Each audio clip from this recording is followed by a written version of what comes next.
Hey guys, welcome to the channel. So I was heading into work 2 weeks ago and left my left blinker on as I pulled in, and I managed to just turn the key off one position and pull it out instead of shutting the bike off altogether. And the battery died, so didn't think much of it. I ended up getting a boost.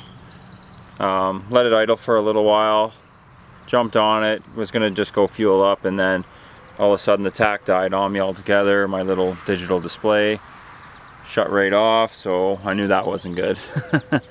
Heading into work, I tried boosting the battery up, just putting it on like a medium trickle charge. My plan was just to get right to a, sorry, I'm getting eaten alive out here. Get to a Canadian Tire and put a new battery in, but I couldn't even make it 4 blocks. The tach died, the bike died right in the middle of a huge intersection. I had to do the old skateboard maneuver. Luckily it was downhill, so I started getting some momentum, and I ended up bailing the bike for a day or two in a parking lot. So put a new battery in it, fired it up, did some voltage checks on the battery. I probably started it about 10 times over about 20 minutes or so, and it just kept going down and down. The bike wouldn't charge up, so looked like it was a Stator or rectifier issue. So I went ahead, bought the new Stator, new rectifier off of Fort 9. You can get them. I'll put a link in the description anyhow. And yeah, so I woke up at 4 o'clock this morning and made the repairs. So this is the video. If you've got a bike that won't hold the charge, or you keep boosting it and you end up going a few blocks and it dies again, more than likely your stator's gone. It's an easy fix. This is the 2008 Ninja 650, EF 650 I guess it's called as well, depending on where you are. So yeah, basically should be pretty straightforward. I'll list all the tools needed. The little kit that comes with the bike actually has most of the sockets and the Allen keys that you need, but like I said, I'll list it. And yeah, we'll go from there. Okay, enjoy the video. Thanks. Okay, so you're starting to take the upper fairings off here. You've got 2 bolts that hold that upper portion to the frame and the front cluster there. I just got this multi Allen key set. Works pretty slick. Yeah, sometimes you got to move the handlebars to get some of the bolts. So once you remove that second bolt there, there's that portion's actually kind of slides into the other fairing. It's on a bit of a clip, so you just wiggle it back and forth, it should come right off. Yeah, just like that. You take your Phillips, remove the screw that ties the side fairing into the nose of the bike. Should come out pretty easy. And you got the bigger bolt here on the right side, and 2 smaller ones below. Just watch yourself. There's a plastic nut on the back side of that one bolt. You don't want to lose that. And then I come up here. I try to remove the last remaining bolt that holds the side fairing in. I couldn't quite reach it, so I took the windscreen off and removed the cluster mount fairing, and then you can get at that last bolt there. That ties the fairing into the frame. Takes a little bit to get after it, but once that's removed, you can safely remove the side fairing. It's still tied into the lower fairing with these clips, okay? So make sure you're careful. You don't want to damage them. Okay, so next part is our favorite part of all motorcycle fairings. It's the belly pan. It's got the little push connectors. So you got to take a flathead screwdriver, push it in and rotate it. It'll pop open, and then that fairing will come off the other side. They kind of tie together there. And then there's one more bolt right there I'm taking off. That'll get the belly pan off. And if you're doing all that, you might as well potentially do an oil change while you got all that open there. So I get my oil pan ready, because when I open the Stator cover, it's lubricated with the engine oil. That's what keeps it all cool. So you're gonna spill. You can, if you want, tip your bike up against the wall, you know, with like a blanket or something, and run all that oil back towards the other side of the stator so that you're not losing so much oil. For me, I just have it on a back stand, and I mean, it doesn't matter to me. I'm just going to add more oil anyhow. So when you take these off, make sure you take them off just like a rim. You want to just kind of crack them opposite nuts, just so you don't warp the stator cover, because it's really thin material. So once I've, you know, cracked all the torque on the stator cover, I'm just removing this one little piece of fairing here. It covers the electrical connections for the stator and also lets you get at the rectifier, which is directly underneath the battery. Yeah, then the last little fairing to go here is the one that ties the upper fairing to the gas tank, and it's just basically one Phillips screw on the top, and then you pull a couple of the little push pins out. So yeah, once I remove all the bolts of the stator, you can get in there with a little screwdriver and just give it a wiggle, and then just like that, the oil will be coming out. And then yeah, so just pull the stator cover off. There is a huge magnet there, so it's not going to be easy. There you can see my burnt stator. I'm not sure if you can tell, but and then yeah, you just got to basically undo a little 3-pin connector there, and the stator will come off. And on the top there, you can see it's burnt.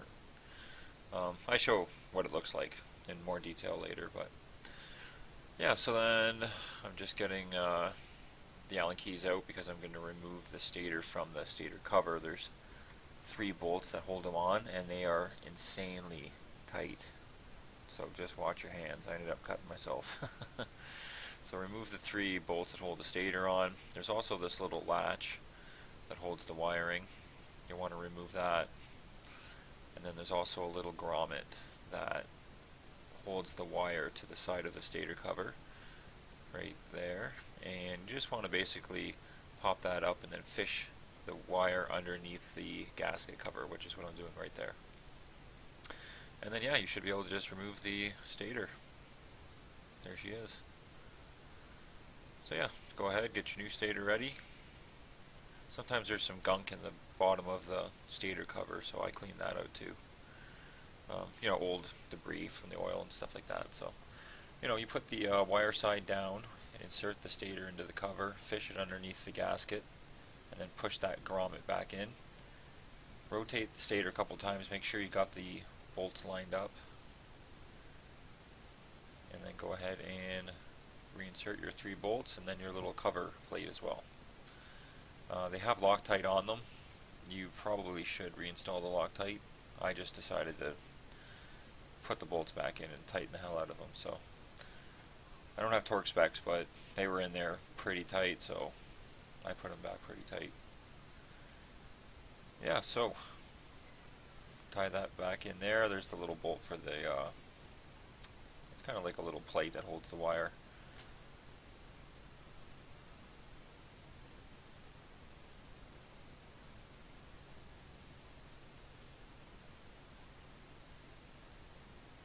Alright, looks like, yeah, so you're ready to put it back in.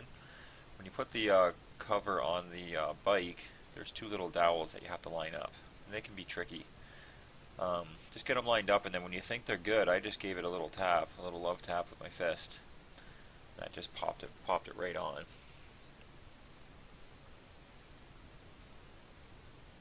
Right there, yeah, just a little tap. That gets it seated. Make sure your gasket's all squared away. And then, just like I was saying for removing the stator cover, you want to reinstall it the same way. So put all your bolts in just snug, and then torque them opposite, which I'll explain here in a minute. Alright, once you got all your bolts in, just start tightening the stator cover just like a rim.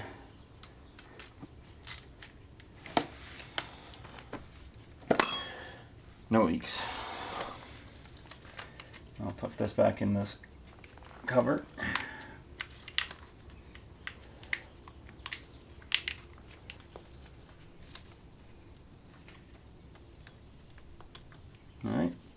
plug her back in. Bob's your uncle, Mary's your aunt. Alright, so we're back here. I'm trying to get this rectifier off. It's a 10mm, shallow. Squeeze it in here, you can break the torque. And hopefully I can get my skinny little hands in there. That's a really tricky spot. Here's the new rectifier from Rick's. I'll put the link down in the description. Pretty basic, 6-pin connector there and 2 bolts.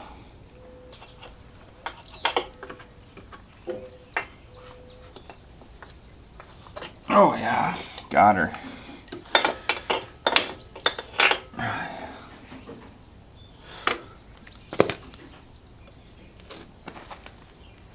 So what I did is I actually pushed the rectifier back into the bike, let it drop down, and there's a pin back there. You push pretty hard and you pull, and she pops right off.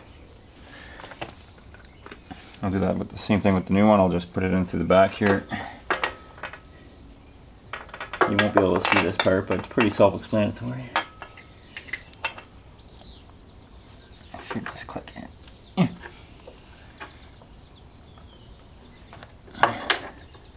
Now, it did say in the instructions to get some high temperature grease on the connectors.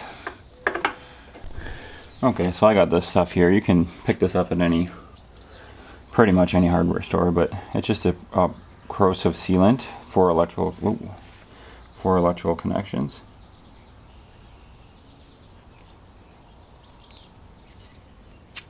Jam that in there.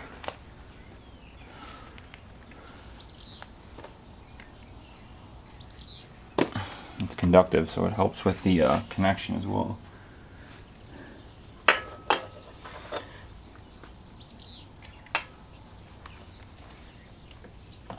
So I push it in, I just give it a little tug, make sure it's in there. Bring it back up here, and now that the new one's slotted, I should be able to just start one bolt easily and then slide it on.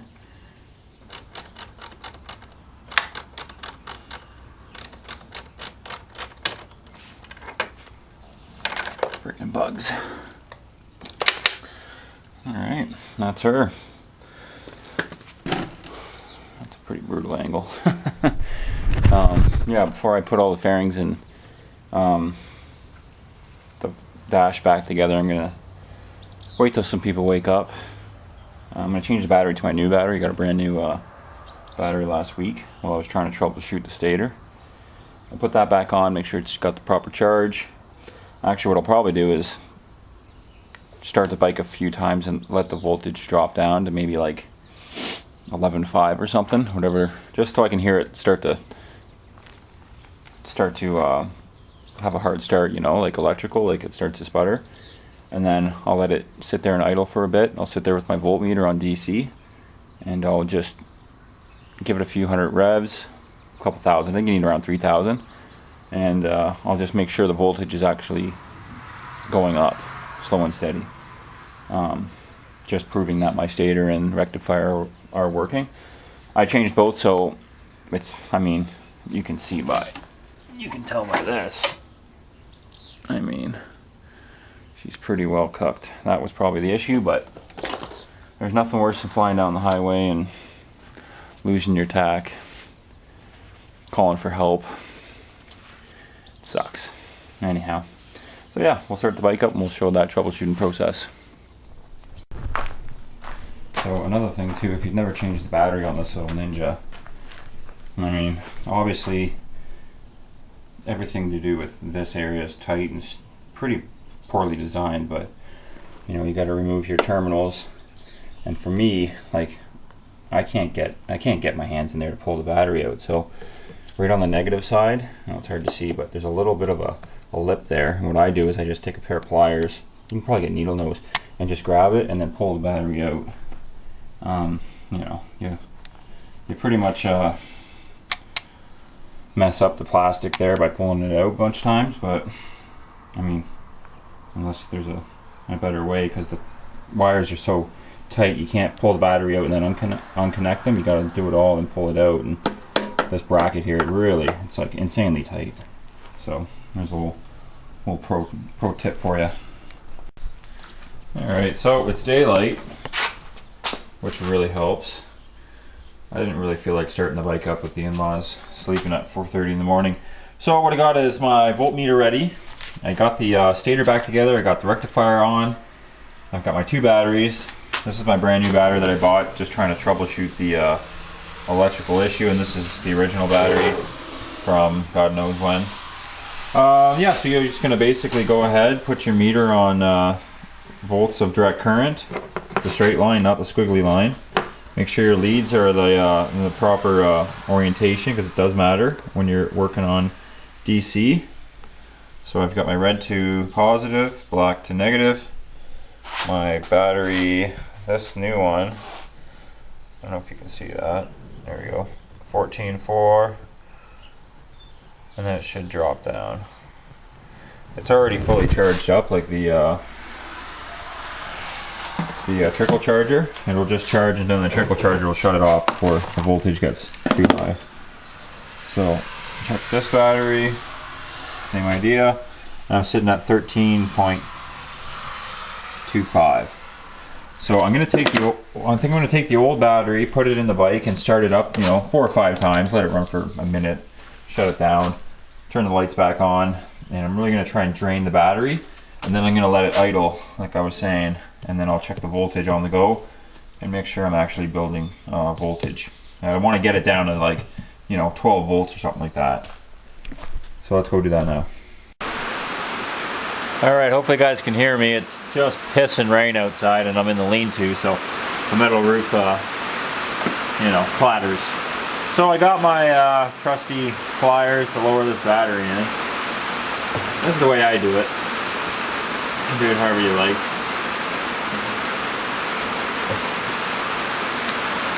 Don't really need it, but drop that in there.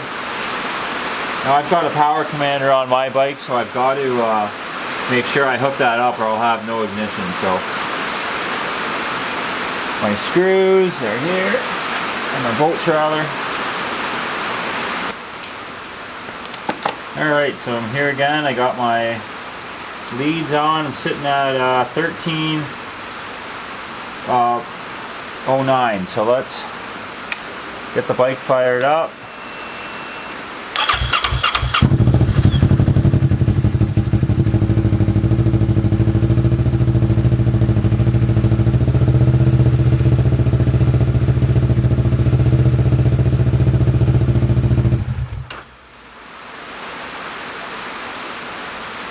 So right away, you probably couldn't hear, but I was at 14 and a bit, and back down to 13.04. One thing I did when I was I knew the stator was going on me, but I kind of risked it anyways. But I pulled the headlight fuse so I could save some juice when I was heading up north. Long story short, I didn't get there. So let me jam the headlight fuse back in, and I'll leave the lights on and try to drain a little more juice that way. Alright, just to recap, we seem to have fixed the problem. I just got the bike started there with like 9.8 volts. It fired up, and I watched the voltage go right up to about 13.2 volts, and then it started to cut out. So seems like the stator's charging and the rectifier's working as well. They're both brand new, so I expected that, but it's just good to test it out before you just jump back on the highway and take off, you know what I mean? So now we just got to put the bike back together, be it the fairings and I was just troubleshooting a high beam, burnt out my high beam bulb, so I'm getting 11.5 volts to the plug, and the light doesn't work, so I'll have to pick up another one of those another time. But for now, yeah, I'm just going to put the bike back together. Don't have any leaks that I can see of right now from the stator using that old gasket. So, have a look at yours. If the bottom of it's not all burnt and shitty, then, you might not need to replace it. So, hopefully we'll cross fingers and hope that the gasket works. It doesn't leak down the highway, but for right now I think it's good. So yeah, I'm going to put the bike back together, and we're just going to do the reverse order, basically. Alright, so that's going to be it for this stator and rectifier slash fairing removal video. I actually go into pretty big detail on putting the bike back together, so I'm actually going to cut it up and make it into another video because we're starting to get pretty long here. So tune in for that video probably in the next few days or whatever on just how to put the fairings all back together and you know, square things away. Alright, thanks for watching guys, and have a good one.